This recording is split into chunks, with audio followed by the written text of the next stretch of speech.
മുട്ടക്കോഴിനെ വാങ്ങിയാ?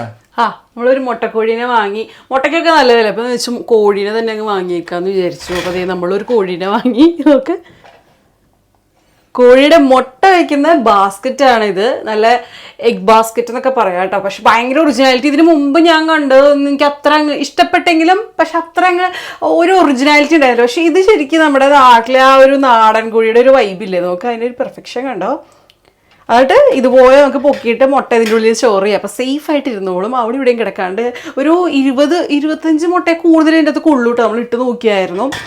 പിന്നെ അതേ സേഫായിട്ട് റീലൊക്കേറ്റ് ചെയ്യണമെങ്കിൽ ഇതിങ്ങനെ അങ്ങ് നമുക്ക് കൊണ്ടുപോകാം ആളെ. അതാണ് നമ്മളിത് ടെമൂന്ന് വാങ്ങിച്ചതാണ് കേട്ടോ.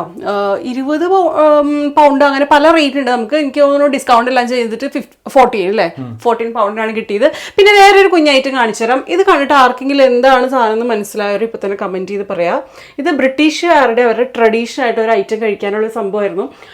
എനിക്കിത് ആദ്യം കാണുമ്പോൾ മനസ്സിലായില്ല എന്തിനാണെന്ന് ഞാൻ ഇങ്ങനെ വിചാരിക്കുന്നത്. ഞാൻ വിചാരിച്ചു കുഞ്ഞല്ലേ സക്ലൻ്റൊക്കെ വെക്കാനാണെന്ന് വിചാരിച്ചിരുന്നത്. പിന്നെയാണ് മനസ്സിലായത് ഇത് എഗ് കപ്പാണ്.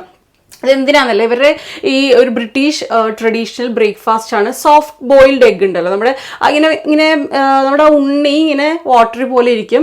അത് ഇതുപോലെ പുഴുങ്ങിയിട്ട് ഇതുപോലെ വെക്കും. എന്നിട്ട് മേൽഭാഗം കട്ട് ചെയ്തിട്ട് ബ്രെഡ് മുക്കി കഴിക്കുക. അത് അവരുടെ ഒരു ട്രഡീഷണൽ ബ്രേക്ക്ഫാസ്റ്റ് ആണ്. അപ്പോൾ അത് വെക്കാൻ വേണ്ടിയിട്ടാണ് ഈ ഒരു എഗ് കപ്പ് വന്നിട്ട് നമ്മൾ ഒരെണ്ണം വാങ്ങി. എനിക്ക് ഈ സോഫ്റ്റ് ബോയിൽഡ് എഗ് അത്ര ഇഷ്ടമല്ല, കെട്ടിയ ഇഷ്ടമാണ്. ഇത് ഇങ്ങനെയാണ് വെക്കേണ്ടത് കേട്ടോ. നമ്മൾ ഒരെണ്ണം വാങ്ങിച്ച് ട്രൈ ചെയ്ത് നോക്കിയതാണ്. പിന്നെ ഇവിടെ മൊത്തത്തിലൊരു കോഴിമയമാണ്. നോക്ക്, ഇതൊരു കാസ്ട്രോൾ സ്റ്റാൻഡ് ആട്ടോ.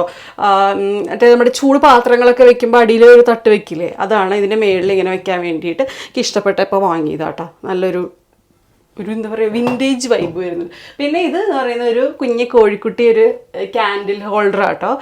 അങ്ങനെ മൊത്തത്തിൽ ഇവിടെ ഒരു കോഴിമയാണ്. വായലെന്താ വരാത്ത ഈശ്വര, കോഴിമഴയാണ്.